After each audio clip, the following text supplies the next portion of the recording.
Welcome to Grow Money Business, the podcast dedicated to helping business owners grow both their wealth and business on their own terms. Here's your host, Grant Bledsoe. Hello, everybody. Grant Bledsoe here. Welcome back to Grow Money Business. My guest this week on the podcast is Lindsay Pinchuk. Lindsay is the founder of Bump Club, which was a group that started out for expectant mothers in the Chicago area and then grew and grew and grew. And Lindsay built this into a larger viable business. And then a few years later, sold it to a larger corporation. And Lindsay's story is really interesting because on the podcast over the last couple months, last couple of years, really since we launched it, we've talked a lot about personal finance and investing stuff.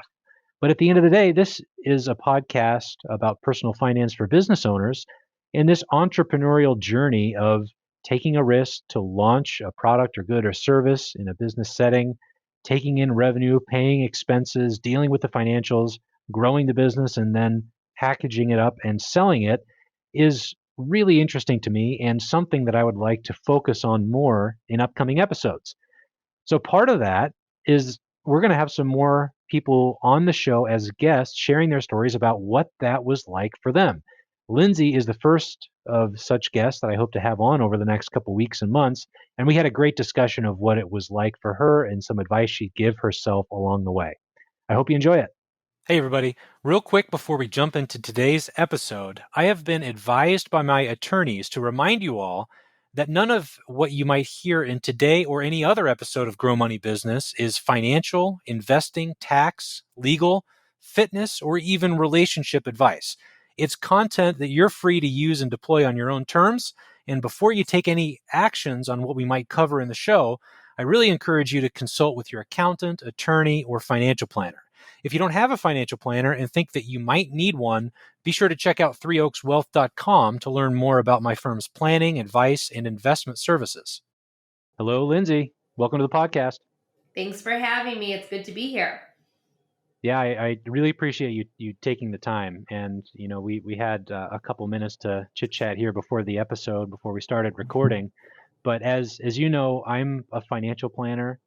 We have this financial planning firm where we work with a lot of business owners. And one thing that's really keenly interesting to me personally and professionally is this concept of entrepreneur has some kind of idea for a product or service or a good that's not being offered to the market the way that they think it ought to be done. They take a big risk and they go out there and they do it in a way that's mutually beneficial to their customers and themselves personally. And this journey of risk-taking activity to building the business to eventual exit and sale is just really interesting to me. And so I've been, long story short, I've become interested in injecting the podcast with more stories from people who've actually been through that journey, and I'm really interested to hear yours. So why don't you tell us a little bit about yourself? Yeah, of course. So I my background is in marketing and advertising. I spent 10 years working in publishing for the Hearst Corporation and MTV networks and creating big integrated programs that I sold to Fortune 500 businesses who ultimately were our advertisers. And when I got pregnant, I realized that there was nowhere in Chicago for me to meet pregnant women, to meet other pregnant people. And it was a problem because I was living away from home. We're transplants here. We don't have family here. And I just felt it was necessary to have the kind of support that I craved. And so I created it. So ultimately, I started hosting events for parents and expectant parents here in Chicago. And this was in 2010. So you have to remember this is before like Facebook had business pages, and this was like long before anything was social media. And I started hosting events for parents and parents to be, and legitimately by sending out emails and telling friends, we were getting 50, 75, 100 people coming to these events. And there was clearly a need for a sense of community within the expecting parent community here in Chicago. And there was really nowhere else to find it. Once you had kids, of course, you would have classes and you could do things with your kids, but that pregnancy time period was really just a no man's land. So we filled that gap.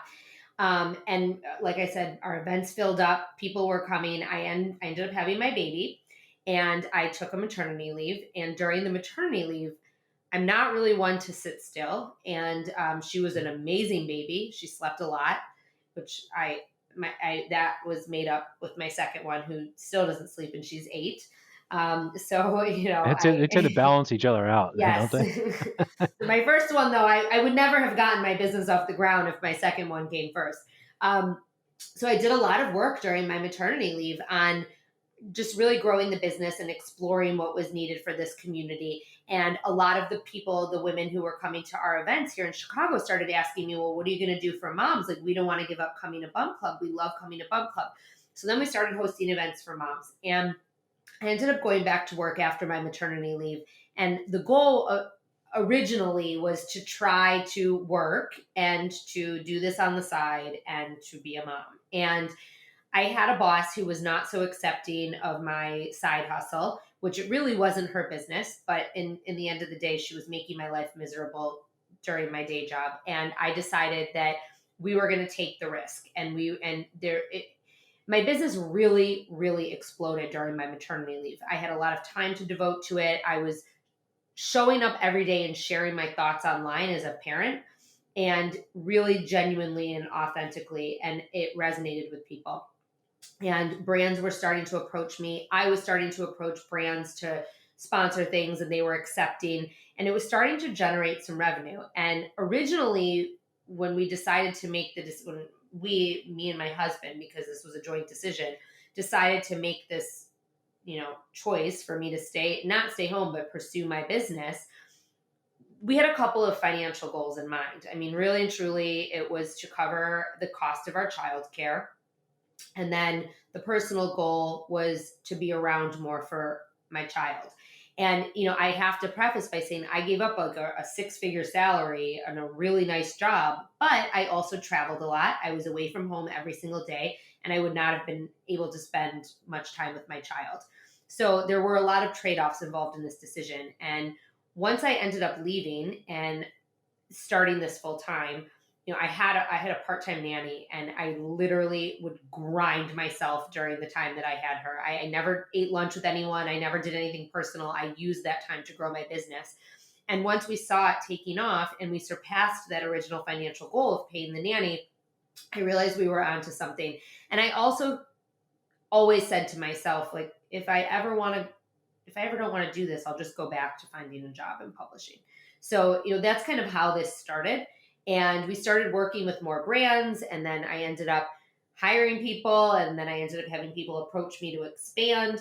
And about the course of 8 years, we really grew into one of the premier parenting communities in the country, both in person and online. We were doing thousands of events in person, and once social media started, we had a huge presence on social media. And in 2018, I was approached to sell the business. And in 2019, I closed the deal. I was there for 2.5 years with the new holding company, and I just exited this summer. Wow. That's quite the turnaround for 2010, you say, is when you it was got about things 10 going, years. right? It's when you were pregnant with number one. Okay. So I have a ton of questions. Thank you for starting us off with that background. Of course. Tell us a little bit more about your jobs at Hearst and was it MTV doing media stuff? And I remember you saying packaging and selling media stuff. Tell us more about what that means. So I was on the sales team, and I worked in advertising sales essentially, and I was creating integrated programs for advertisers. So like a Quaker Oats was, let's say, my client, and they would come and they would want to advertise in Good Housekeeping. And I would create a package for them that included, the advertising in the magazine, and maybe some sampling, and maybe some digital, but digital was really new at the time. So when I was still in media sales, digital and social media weren't really a thing. So I very much worked with large companies to help them create advertising solutions for their brands. Gotcha. Okay. So that's not too much of a departure to what you to what the business ended up looking like then. No, it's not. And I modeled Bump Club very much with a media model. When we first started, it was all of our events were ticketed. So you had to buy a ticket. So that was like my quote circulation.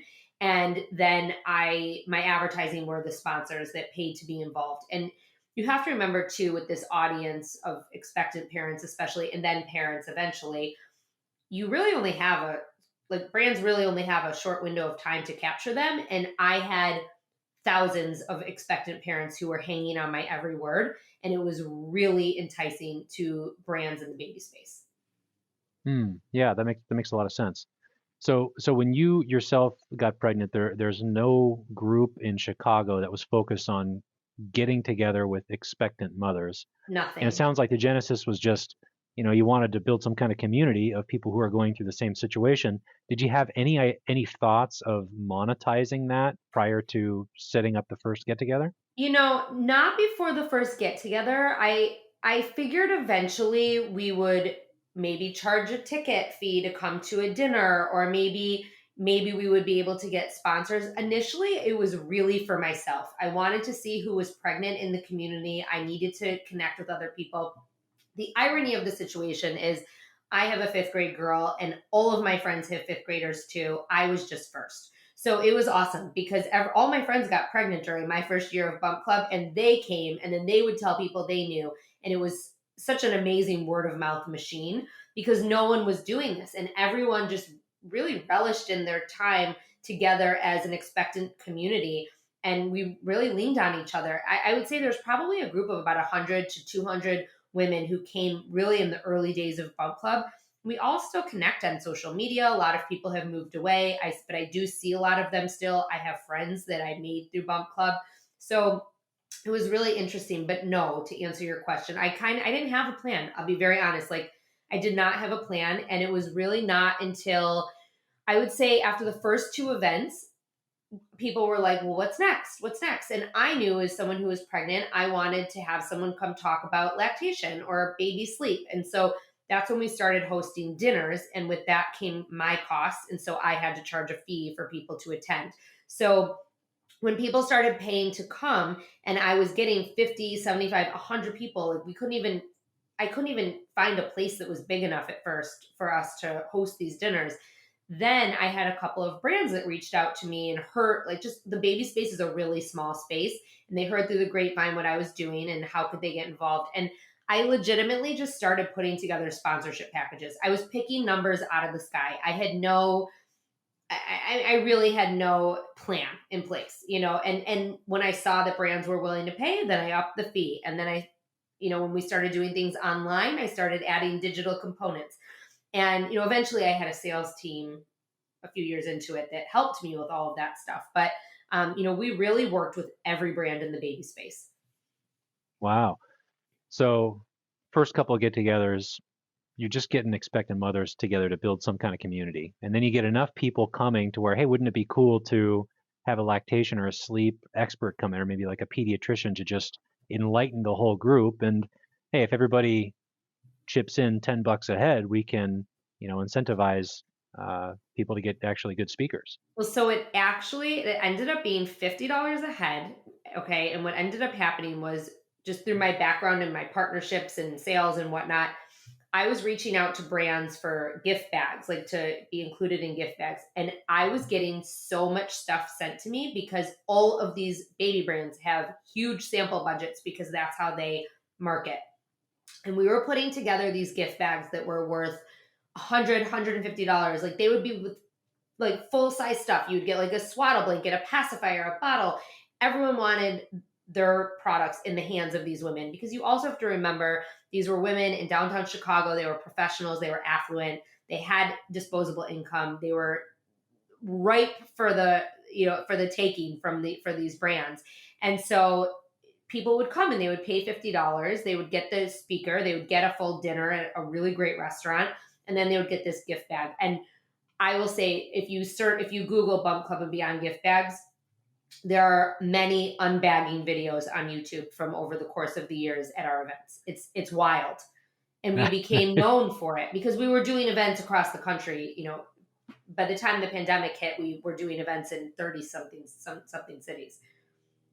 Wow, that's great. That's great. So you mentioned in your description at the beginning of our discussion here that there was some conflict with your boss at work, maternity leave was over, you went back to work, and then at some point around then, you really started thinking of this as a business, or maybe you thought about doing this to just get away from that environment? At what point here did you start thinking of this as a business in terms of $50 a head at the door? We've got expenses, we've got sponsors. When did your thinking start to shift? So that it started to shift, I would say about 3 months in. I was still pregnant when we hosted our first couple of paid events. And I remember very vividly when I was on maternity leave, my mom was in town and I had to get someone to cover me so we could still have events for the people who were pregnant, because I was like on quote maternity leave, but like from my job, not from Bump Club. But I was, I just had a baby. I couldn't go host an event. But I would say it was long before I even had not long, a few months before I had my child was when we really started seeing people were willing to pay, sponsors were willing to come aboard. I was being contacted by brands about hosting product launches and hosting special events that they were paying me to host. And you have to remember, this is before like influencers. There was no Instagram. So there were no like influencer people. Like it was just, we were a really powerful force in the baby space. And really and truly, there was a group in New York that was doing something similar, but there was no one in Chicago. And we actually ended up expanding outside of Chicago long before the group in New York expanded outside of New York. So we started taking our events into other cities, and we were the first ones to really do that. So I would say it was about at month 6 that we really started seeing the monetization. And it was when I went back to work after maternity leave that I knew that the situation wasn't a good one for me, and that if there was ever a time for me to take a chance, it was in that moment. And I never looked back. I said that I could, but I never looked back. At what point did you start? So that about 3 months in is when the idea started formulating. You started treating it more like a business. At what point do you start the financial side of this in terms of keeping the books, thinking about what it's going to look like on your taxes, maybe making quarterly estimated payments, talking to an accountant? When do you get into the financial details here? Of course. So that was something that happened over time, and that was a constant evolving situation. And I say that because I was always very by the books. We incorporated this business before I took my first payment for my first paid event. It was incorporated, and actually I had a trademark attorney on it as well. So that stuff happened almost immediately, like 3-4 months in. I was not going to run a business where I was taking money from people and not be paying the proper taxes. And I know I said to you before we hopped on, I think it is so important that business owners understand that, because you just don't want to get into a situation where you're not doing things right and not doing things by the books, because to dig out of that situation is more of a headache than just to pay upfront and to do it right the first time. So we started immediately, and I had an accountant that was helping me at the time. He ended up not being so great. I'm very forthcoming about it. And he was not filing proper paperwork. And when we found out that that was happening, we obviously got rid of him, and I switched accountants. But we started filing quarterly earnings after the first year. I mean, really and truly, like we were doing it right from the beginning. I never had to pay sales tax, like because we didn't have a product that was being sold. Like a ticket didn't require sales tax, so that wasn't anything. I was an S corp in the beginning. My accountant helped me figure my second account.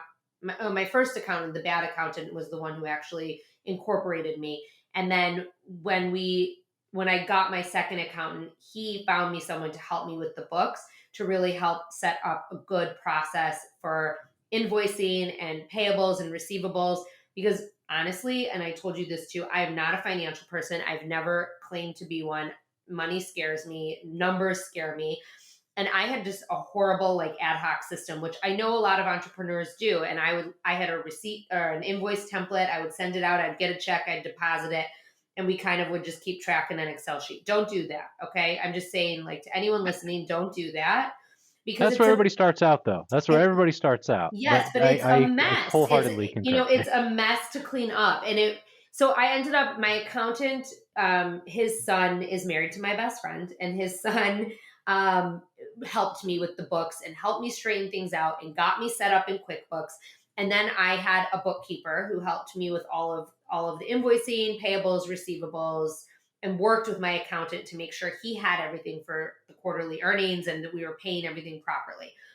I had a couple of people in that role before I found the person that worked right for me. But I will say this, the first person was kind of just a bookkeeper, and part of why she didn't work well was because she wanted a bigger role, and she tried to tell me what to do, and I didn't like her ideas, and like I just really wanted her to be the bookkeeper, and so it just wasn't a fit. And then the second person had another job, and it was too much for him to handle both jobs. And when I finally hired the third person, it ended up being a mom who had 4 kids. I found her from a Facebook group for women in business. She lived really close to me.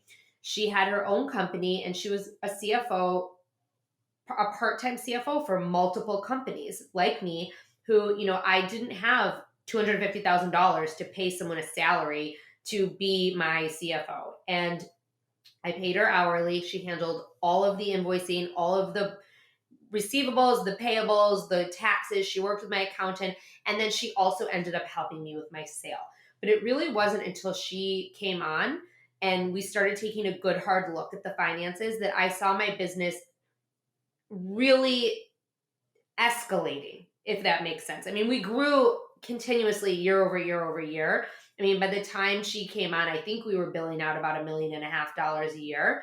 But, and I actually don't usually say that, but now I can say that. So that's what we were billing out. And she really helped me to get me in a good place where we weren't feeling financially stretched, where I knew what to spend money on. And it was so important to have that person, because I don't look at like the books and the QuickBooks and the spreadsheets and all of the tools that you look at and see what you see. I just know what I know that I want to spend money on. And I really and truly needed someone I could trust to help me budget and make that happen for the business. And it wasn't until I had the right person that I was able to do that.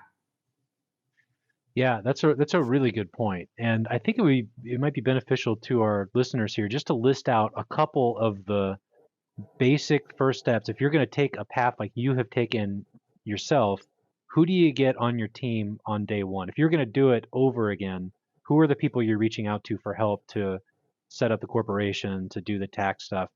What are your thoughts on It's that? funny that you say that, because I always, always, always say in interviews when people are like, if you could tell yourself something, to do different. And the number one thing would be, I would have had Michelle, who ended up being my financial person. I would have had someone like her next to me on day one, even before I filed the paperwork to incorporate my business. There are times that I regret not going into business as a partnership with someone who had the operations and the financial background. I had the marketing, the media, the sales. Obviously, hindsight's 2020. You can't make those changes, but I would find the person who complements you and your skills. So if you're the marketing and the creative and the sales, I would find someone who is financial and operational. If you're financial and operational, I would find someone who has those creative marketing and sales skills. I am working with a client right now who is very operational. She has a CPG and she's amazing, but she doesn't get the marketing stuff. And that's why she brought me in.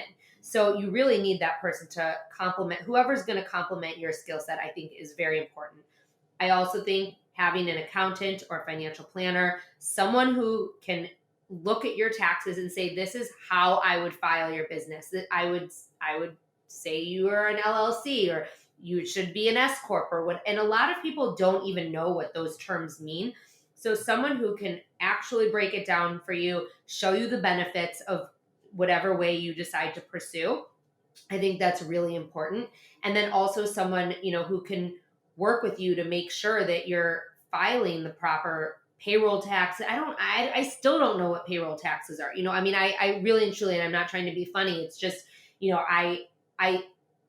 I really relied on the team that I had in place to help me with that stuff, because I didn't want to be bogged down by that stuff. I wanted to focus on growing the business. And so that, I think, is a really important point, because when you don't know how to do something, it takes you 10 times longer than just, and the amount that you're wasting on that, you should just hire someone to do it that can help you, and you can focus on growing your business. Yeah, I think Does that that's a answer really your good question? point. Yeah, absolutely. And you make a good point of hiring people not only on your internal team that are on payroll, but the professionals you work with that have complementary skill sets to your own. And the way I would put it too is if you're listening to this and considering some kind of jump or endeavor like Lindsay is describing to us today, go talk to your accountant first, probably. The first two people you talk to are your lawyer and your accountant. 100%. You don't have them, it doesn't have to be in any particular sequence, but you want to talk to them about the tax ramifications of what you're doing and the entity structure that you should probably think about from day one. Because what Lindsay's describing, this S corporation, has a lot of benefits for a viable business. When once you have a little bit of revenue in the door, there are a lot of tax benefits to that for a number of reasons. But it doesn't have to be that. It can be as simple as a partnership agreement or a limited liability company, an LLC. And either of those, the LLC or the S corporation, provide a lot of safety from liability down the road if something happens. And so the cost of doing that kind of depends on the state in which you live. I live in California. It costs $800 a year to have an LLC, and more than that beyond certain amounts of revenue. In Oregon, it only costs $100 a year. So go talk to those people and how to structure the thing first. I'd probably start with your accountant because they're going to be able to guide you and talk about your personal tax situation. Then you go over to the lawyer to confirm their advice, but then also to draw up the actual documents and make it happen. And then the other thing too that I think is important from a legal standpoint is if your lawyer doesn't do this kind of law, to touch base with a small business legal attorney, someone who can talk to you about intellectual property. Because if you have a name that you want to trademark, or you want to make sure you're not using someone else's trademark and you're going to get caught for that. So, just because a domain is available doesn't mean that the name is available for you to use. And you want to make sure that you're not infringing on someone else's trademark. And I will tell you that through the course of, the 10 years the 9 years that I owned my company, we had a couple of cease and desists of people who used very similar names and tried to get into our space. And I have a trademark, so I was able to protect myself. That's an excellent point. I'm glad you brought that up. That exact situation has squashed a lot of promising businesses because they didn't take that step. You get a few months into it, things are going well, and then you get the cease and desist that just kind of throws you for a loop. So that's an early person to talk to as well. So you mentioned that having the outsourced CFO, and her name was Michelle? Yeah, but she came though much later, like toward the end. Right. I remember you saying that when she did come on board, she was able to help you manage the financial side and just kind of put in front of you what the information that you needed. And one thing that I think is really common in business owners that we work with in the financial planning firm is that they don't see their business through that lens. And good business and strategic planning is really the same kind of planning that's going to drive the value of the business anyway. There's a couple ways to look at that. The stronger your operations are, the stronger your, payables and receivables systems are, the higher multiple of revenue or cash flow you're going to get eventually in a sale. That's the same kind of thing that's going to make your day-to-day a heck of a lot easier too. So long-winded way of asking you, how did it change your life when Michelle was able to come in and present that kind of information? What were the key performance indicators you were looking at? How did you make decisions with all that? By her coming in and really organizing things, I was able to hire someone that I needed to hire someone to help me with our content. And that was a big thing for me. And I wasn't sure if I was able to afford it. And she was able to really kind of carve that out for me and carve out a path to make that happen, which that directly impacted me. So like, it wasn't just my business, but it impacted my life. And that was really helpful. And then what ended up happening was I was contacted by 3 entities in the summer of 2018. And, that were interested in buying my business. And Michelle ultimately was able to really sit down with the financial documents and help me to create a valuation for my business. And I would never have been able to do that. I mean, I would have had to hire someone anyway. And so I was so happy to have someone that I could trust and that we would sit, together and go through things. And I was very involved in the process, but she built the process. And so that was very important. And ultimately, she helped change my life because I wanted to sell the business. And I really wouldn't have been able to do it without her. And, a lot of people say, see that I sold my business and like, I'm not like some mega multimillionaire, okay, from the sale of my business, but it was a really nice chunk of change for the work that I did. And it was deserving. I was deserving of it. I worked really hard to make this happen. And I would not have been able to make it happen without Michelle. And I really wanted it to happen because I didn't want the responsibility anymore of having to pay staff. And it was a lot. And it was to the point that I was fine going back to working for someone, at least for a short time. What happened in 2018? Why did all of a sudden 3 different entities come in to look at buying the business? I have to be honest, I'm not exactly sure. Well, I can tell you a couple of things that were going on with the business, but I don't know that. I just think we were more relevant. We were on the radar for more people in the baby space. We, at this point, had a large partnership with Target, and it was a national partnership. We were creating a program for them in their baby department. And so a lot of people were aware of that. We were in the trades. We were in a lot of different trades about this unique program that we were creating to drive baby registry for Target, which that program exists today. And that was a large reason why we were purchased by the people we were purchased. And they're still doing a Target program today.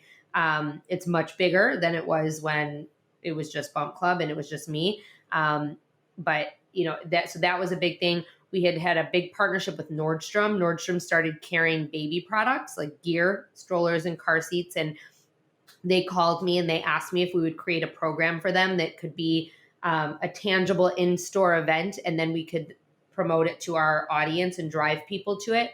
And so I spent 2 years. I did 24 events. I would travel to all of them. And then I had like the Bump Club events too that I was also traveling to. And I was going across the country with a speaker that I worked with. And we were putting on events on the weekend in Nordstrom stores. We would have 500 people there.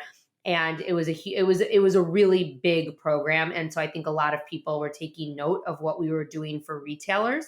2016, 2017 were the 2 best revenue years for Bump Club, even after the acquisition. So our highest profit margin year was 2020, shockingly, but it was because of the pandemic and we didn't have any overhead for events. We did everything online.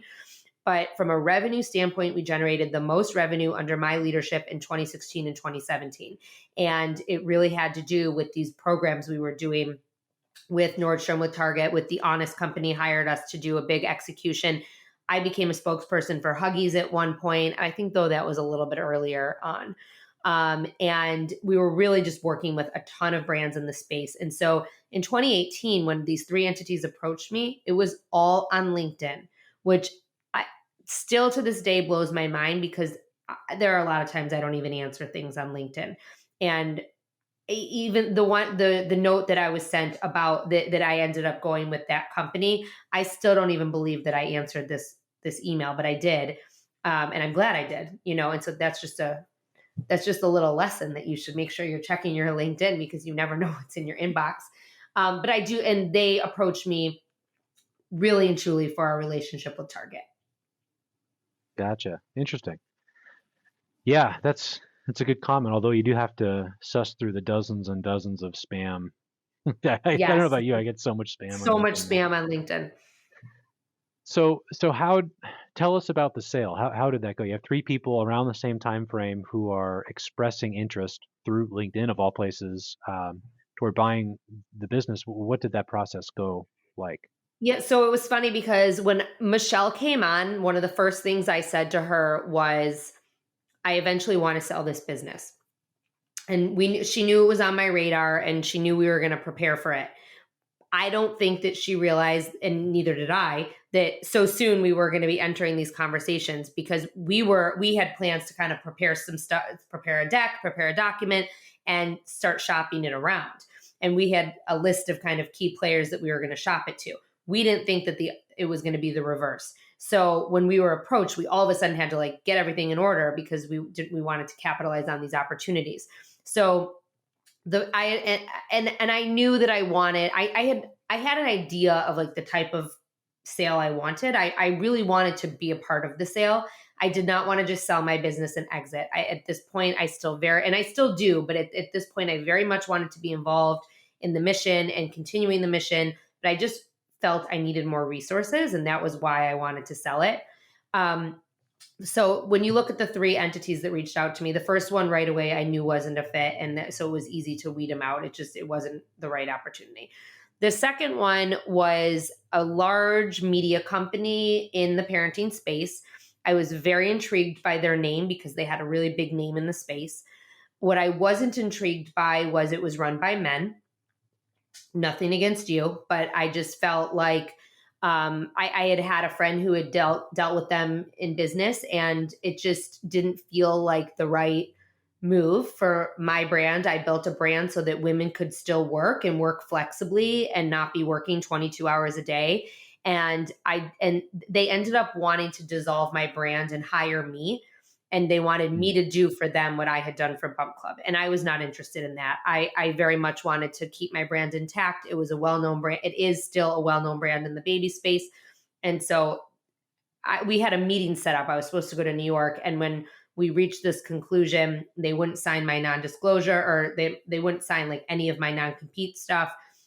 And I said, I'm not going to come and share my secret sauce with you. And then, for what? Right. So we ended up canceling that meeting and not moving forward. But I think it's important to share that because it's really easy to get, excited about certain opportunities and to lose sight of what's important. And you can't when you're selling a business. Like, you really need to make sure it's the right opportunity.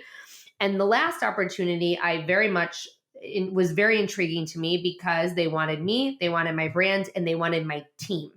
And so I did not want to go anywhere and get rid of my team. My team had been with me, most of them for 5+ years, 3 of them for 7+ years. And I could not imagine running this business without them. And I wanted them to see and reap the benefits of this sale too. I wanted us all to move on to a better place where, my salespeople had larger base salaries and higher commissions and resources and opportunities that I just couldn't provide them on my own. And so that was the entity that we went with. And it was really quick. It felt in the moment like it wasn't. It literally, it felt like it was a round the clock thing for about 6 or 7 months. But in terms of an acquisition, 6-7 months is really quick. That's not a long process. So They wanted to close on it by the end of the year in 2018. We started talking in like May or June, and we closed on New Year's Eve day. I was sitting in a parking lot of Mariano's grocery store reviewing one last thing before the contract came through, and I signed it. And on the first of the year, it closed. So it was, it was a relatively quick process. There were things that had to be done because of the timing. Like, I had to tell my team that we were going to enter this arrangement before we closed the documents because we were onboarding them to the new company. There was a lot of logistics and operations and stuff that was involved with the process of the sale. It wasn't just like you sign a document and you get a check and that's it. There's a lot of onboarding and a lot of minutia. Yeah.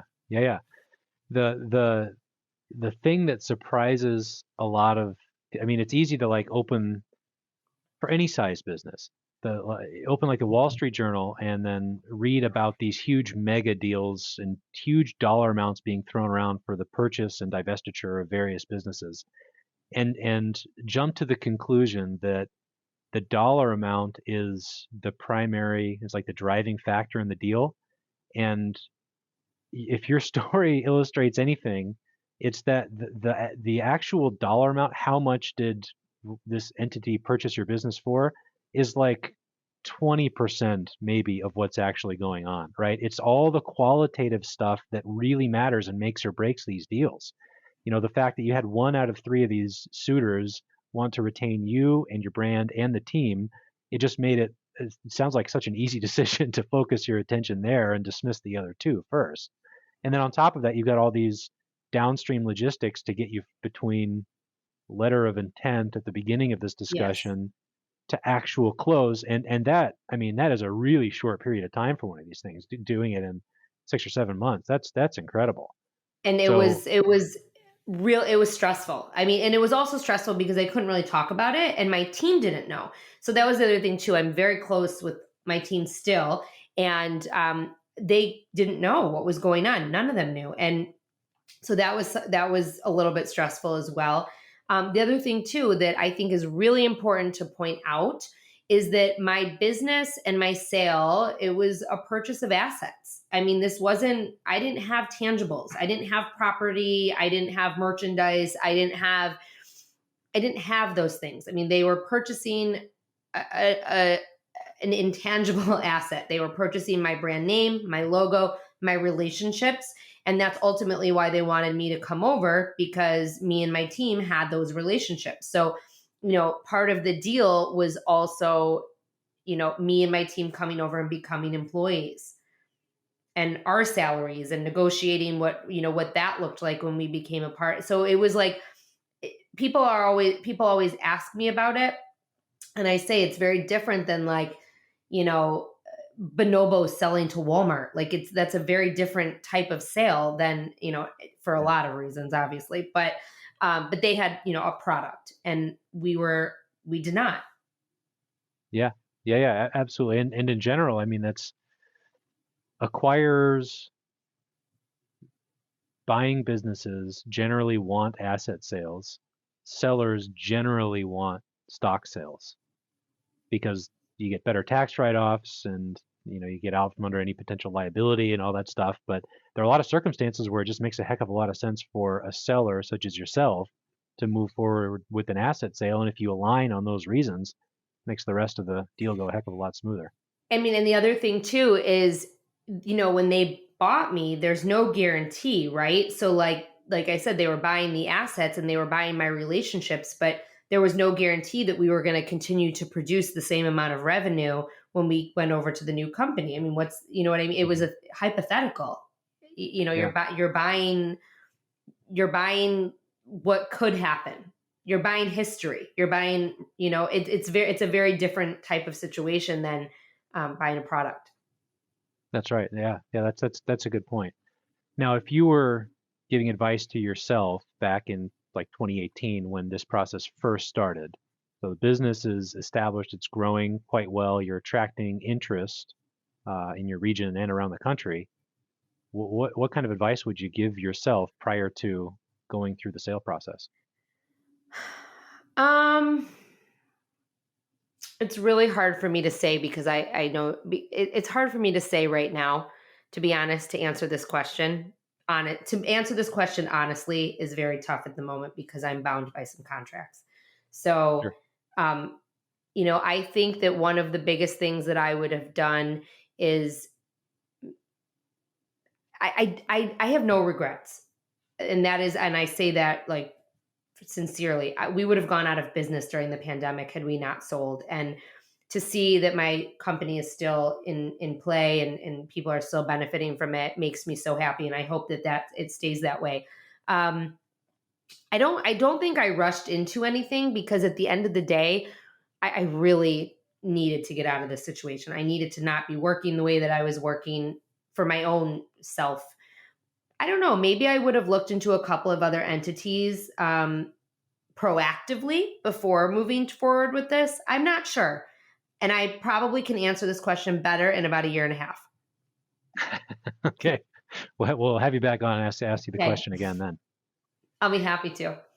So how about this one? The one of the things that I think is underappreciated with this whole journey that you've been on, and like we were talking about earlier in the discussion, you're an entrepreneur, you have a stable job with a nice 6-figure salary, you take a big risk to start this business during your maternity leave, and then another big risk to continue growing the business instead of returning to the job. You quit the job, grow the business. You have this opportunity to provide this cool experience for expectant mothers, grow the business, and really you have the opportunity to build that thing and move toward that vision in a way that really aligns with your personal life. You have the kids at home, you work, when you want, and they say that entrepreneurs get to pick whatever 80 hours out of the week they get to work. But you have that, but then you also have the financial aspect of it too. And you can put the pedal on the gas or the brake in a way that totally aligns with your personal intentions. How did you think about those two things, both personally and personal financially, I guess would be the way to say it, as you were going about this? I always say I am so fortunate that I essentially made a career out of being a mom. And there was nothing better than that. I mean, from, the relationships that I built, the people that I made, the people that I met, the friends that I made. I mean, those are all things that I will have forever. And I treasure those so wholeheartedly. But at the same time, a big part of this was I never paid for anything for my kids. And I'm not kidding you. So like I was paying myself a salary. I wasn't paying myself as large of a salary as I was making at Hearst, but I was paying myself a salary. It was great to have the money. I didn't pay for a single stroller. I didn't pay for any car seats. Like classes would give me free classes for my kids. I mean, we were invited to really cool exclusive events, both as a family, me and my girls, and just me as a mom. There was always something going on. Those things are just irreplaceable. And they aligned so nicely to your point with my life at the time. And, the other big bonus of having your own business is, you get to write certain things off. So, I was traveling a lot for work, and those were business expenses. And sometimes my family would come with, and those are all really big benefits to owning your own business from a financial aspect. And, a big part of why I eventually left the company was I was making a salary that was more than what I was paying myself, but it didn't outweigh these other benefits and bonuses. And I all of a sudden wasn't able to, write off certain things. And I'm on TV a lot, for example. This is such a small thing, but I think it's a good example. I'm on television a lot for my expertise in the parenting space and now the entrepreneur space. And when I was on TV, when I owned my own business, there were things that I was able to write off, like getting my hair done, getting my makeup done, my wardrobe, different things that allowed me to look a certain way for television. And now as an employee, I'm still being expected to do these television appearances, but it's coming out of my salary. And it's not a separate business. I'm representing the business that I no longer own, and I'm not getting a stipend to be able to do these things, and it's coming out of my salary. So like, is this answering your question? I mean, I think that, and so for me, exactly. One of the biggest, I don't want to say the biggest because there were a lot of factors of why I decided to leave. But a big part of it was the financial ramifications that it was having on my family. And I missed owning my own business. I missed the perks that came along with that. And also obviously the flexibility. And, it's not just the paycheck. And whether you own your business or whether you're an employee, it is not just the paycheck. Yeah, that's very well put. Now, are you still employed by the acquirer? No? I am not. I left this summer. I very much felt like I had a shelf life in the parenting space, and it felt really inauthentic to me there were a lot of reasons why I made the decision, but one, it felt inauthentic to me to be the face of a brand, telling people what strollers and car seats to push when my kids were 8 and 11.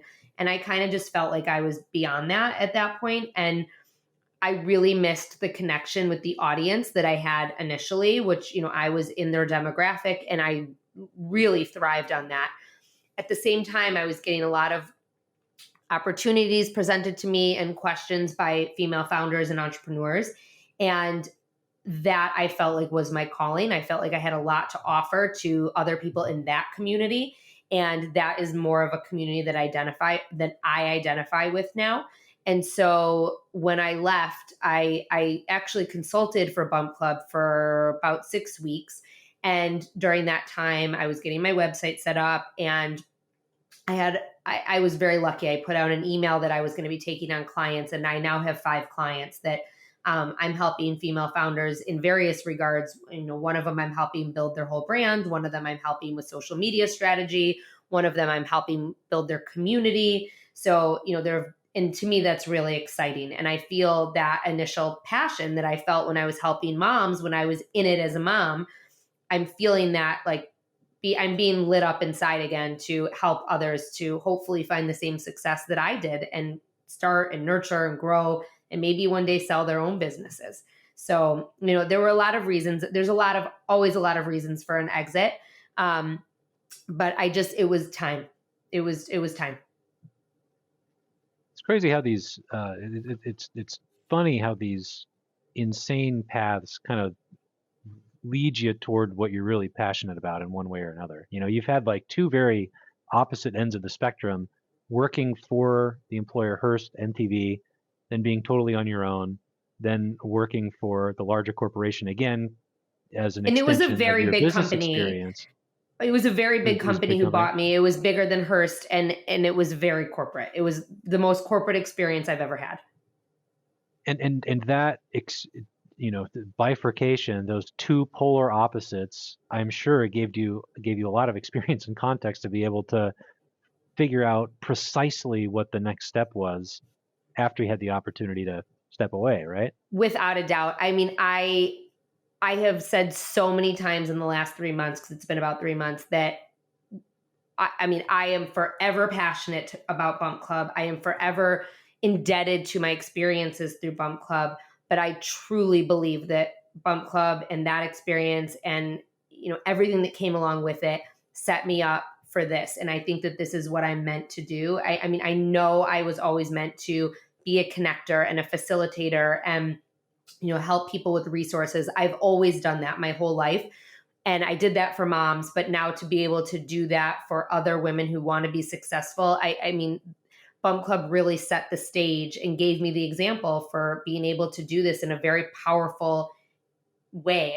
I have authority. I've done it, and I want to help others do it too.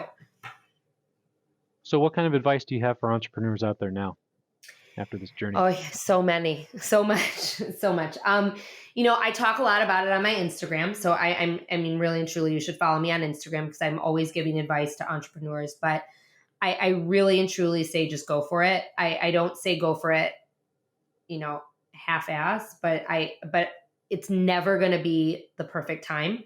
You are never going to be like, this is the best time of my life to start a new business. There's always going to be something, and you cannot let that or yourself get in your way.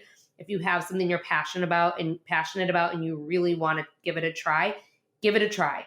And give it a try in a safe space, maybe when it's on the side and it's not compromising your full-time income opportunity, or work something out with your significant other so you can take a chance at something.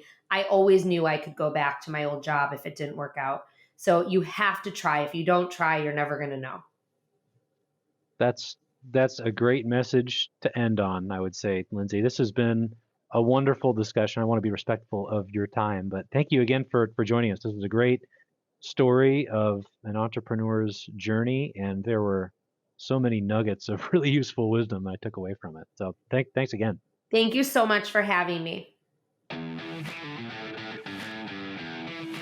Thanks for tuning in to Grow Money Business, the podcast dedicated to helping business owners grow both their wealth and business on their own terms. Be sure to subscribe to the podcast on iTunes, Google Play, or wherever you digest podcasts to ensure you don't miss out on future episodes and announcements. And feel free to submit questions to growmoneybusiness.com.